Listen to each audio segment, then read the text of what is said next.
Terpaksa menikah oleh Nona Kireina bab 4 segera akan kita dengarkan bersama-sama. Judulnya adalah Menjelma Jadi Barbie. Sebelum sampai ke ceritanya, selalu ada pembuka dari sang penulis.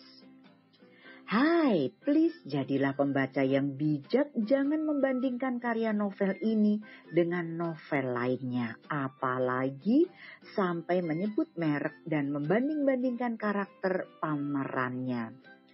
Author memang sengaja membuat karakter Satya dan Adelia seperti itu. Tidak suka, silahkan out. Follow Instagram nona.kireina. Catatan tambahan, ini hanya cerita fiksi, jadi suka-suka author ingin berimajinasi seperti apa.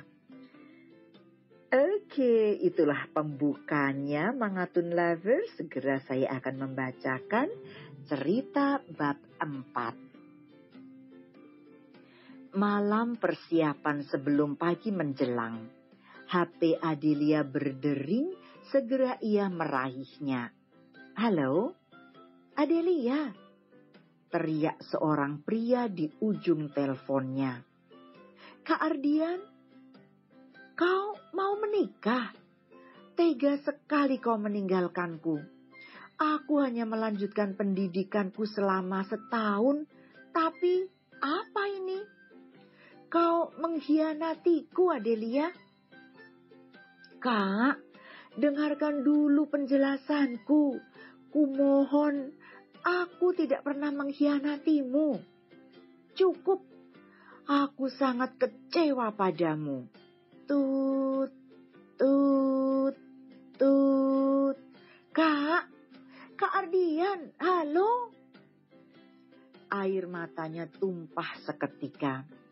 Bagaimana caranya ia harus menjelaskan semua itu pada Ardian? Pria yang selama ini selalu mendukungnya dan tak pernah memperdulikan statusnya yang hanya sebagai anak pungut di rumah ini. Pria yang selama ini ia cintai, yang menjadi motivasi dalam menjalani hidupnya. Hari pernikahan pun tiba, make up di tangan make up artis profesional membuat Adelia terlihat begitu cantik. Membuat pangling setiap mata yang melihatnya. Gaun pengantin yang begitu elegan dipadukan dengan mahkota di atas kepalanya. Sungguh ia adalah transformasi Barbie hidup yang sesungguhnya. Sebuah mobil Rolls-Royce Phantom sudah menunggu di depan rumah Adelia. Di dalam mobil itu tuan muda Satya sudah menunggu dengan memakai setelan jas hitam formal. Tak jauh dari mobilnya ada 2 mobil yang berbaris di belakang dan juga 1 mobil berada di depan mobil Satya. Ken yang hari ini menjadi sopir pribadi Satya turun dari mobil dan membukakan pintu samping bagian belakang untuk Adelia. Setelah Adelia duduk bersebelahan dengan Satya, tersenyumlah. Jangan memasang ekspresi menyedihkan. Jangan merusak suasana dan membuat orang berpikir bahwa aku yang memaksamu. Wajah dingin dan mata yang mengancam membuat Adelia tak berani menangis. Ia hanya mengangguk pasrah. Mobil pun berjalan dengan kecepatan sedang menuju gedung The Duke Suite Hotel Mulia Senayan, Jakarta. Iring-iringan mobil Rolls-Royce Phantom disambut meriah saat tiba di gedung tersebut. The Duke Suite Hotel Mulia Senayan, Jakarta memiliki luas 595 meter persegi. Kamar Presidential Suite pada Hotel Bintang 5 ini didominasi warna kuning keemasan, menampilkan kemewahan. Kamar dengan tempat tidur yang membentang sepanjang 12 kaki yang dilengkapi dengan spray 1000 count thread dan terbungkus dengan kain sutra elegan. Tidak hanya itu, kamar ini juga dilengkapi dengan jacuzzi, shower berlapis emas 24 karat, toilet Neorest, dan perlengkapan kamar mandi mewah lainnya.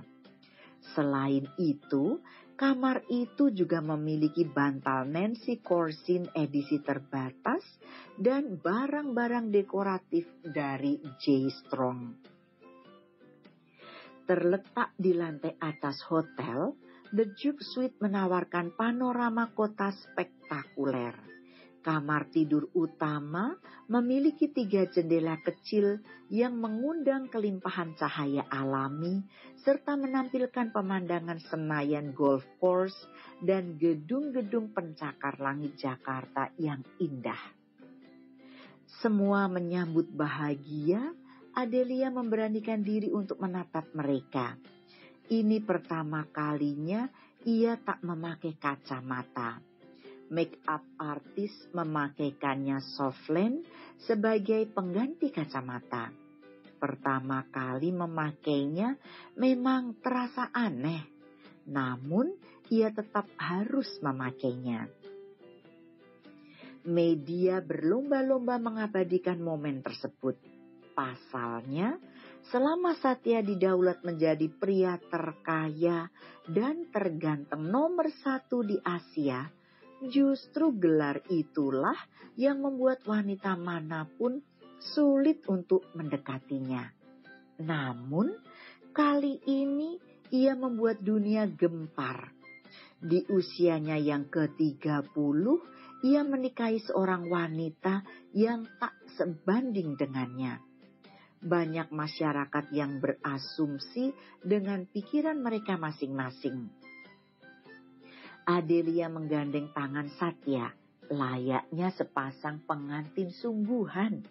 Ya, meskipun sebenarnya mereka akan resmi menikah dalam hitungan detik.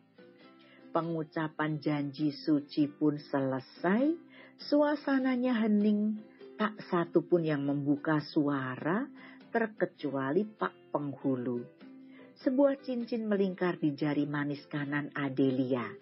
Ia menatap Satya dengan senyum bahagianya. Pesta resepsi pernikahan Adelia memakai gaun berwarna pink yang sangat senada dengan warna kulitnya. Sedangkan Satya, ia memakai jas setelan berwarna putih. Catatan penulis, gambar di atas hanyalah visual gaun pengantinnya saja ya, bukan orangnya. Semua tamu undangan begitu terpukau melihat pasangan pengantin ini. Namun sayang, tak satu pun tamu undangan diperkenankan masuk dengan membawa HP. Semua HP harus ditaruh di tempat yang telah disediakan. Awak media pun hanya bisa mengambil gambar dari luar, tidak diperkenankan untuk masuk ke dalam. Setiap jam, tamu yang datang selalu membludak. Bahkan Satya juga meminta Ken untuk menyiapkan tenaga medis.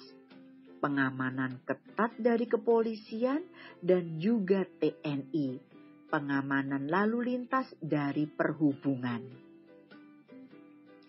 Malam hari di kediaman Satya. Kamar utama yang telah dihias secantik mungkin, akankah ini akan menjadi malam pertama untuk mereka berdua? Adelia yang baru saja mandi, lalu mengeringkan rambutnya menggunakan hair dryer. Adelia masih memakai piyama mandinya. Saat Adelia membuka piyama setengah dada dan memperlihatkan bagian sensitifnya, tanpa diduga Satya masuk ke dalam kamar. Mereka saling bersitatap. Adelia yang canggung langsung membalikkan badan. Satya tiba-tiba menjadi kikuk dengan wajahnya yang merona. tetapi mereka tetap diam, tak ada yang mau bersuara. Mengambil handuk dan piyama mandi, kemudian masuk ke dalam kamar mandi. Satya memegang dadanya yang tiba-tiba bergemuruh. Bodoh, aku tidak akan menyentuhnya. Perempuan itu sangat culun. Tidak bisakah dia memberikan penampilan yang lebih buruk dari biasanya? Mataku sangat sakit dibuatnya. Selesai mandi, Satya turun ke lantai 1 menyusul Adelia ke ruang makan. Para pelayan yang masih segan pun tak mau membiarkan nona mudanya melakukan semua pekerjaan di dapur. Meskipun memohon, tetap saja mereka tak ada yang mau berbagi pekerjaan dengannya. Tuan muda, sapa kepala pelayan menunduk hormat. Buatkan aku kopi tanpa gula. Nada bicaranya ketus memerintah Adelia. Baik. Segera Adelia membuatkannya kopi. Alih-alih tak memakai gula, ia menuangkan 3 hingga 4 sendok bubuk kopi ke dalam gelas cangkir ukuran kecil. Tuan, silakan. Buru-buru Satya menyeduhnya dan perang. Adelia terkejut hingga mundur beberapa langkah ke belakang.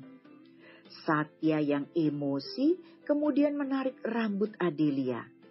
Kau ini bodoh atau apa sih? Tuan sakit, ucapnya dengan lirih bergetar.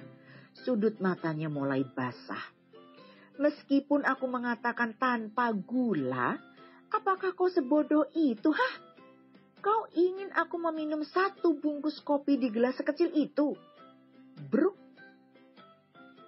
Adelia tersungkur karena dorongan Satya. Fang, fang. Teriaknya memenuhi ruang makan dan dapur. Buru-buru Fang, si kepala pelayan, mendekat. Saya, Tuan. Ajari dia dengan baik. Setelah Satya pergi meninggalkan mereka, segera Fang membantu Adelia. Nona muda, Anda tidak apa-apa? Adelia mengangguk sembari mengusap air matanya. Tidak apa-apa, terima kasih. Wow, begitukah pengantin baru, Mangatun lovers? But that's only story anyway. That's I have finished reading chapter 4, menjelma menjadi Barbie. Dan kita akan lanjut mendengarkan bab 5, kira-kira apa ceritanya ya? Masihkah penderitaan berkelanjutan bagi pengantin baru? Well, let me see and I will read it for you. Mangatun listeners, I will be back as usual. Please wait for me. Epi Sulistyawati will be back. And don't go away. Stay put, stay tuned, to be continued. Bersambung Mangatun lovers.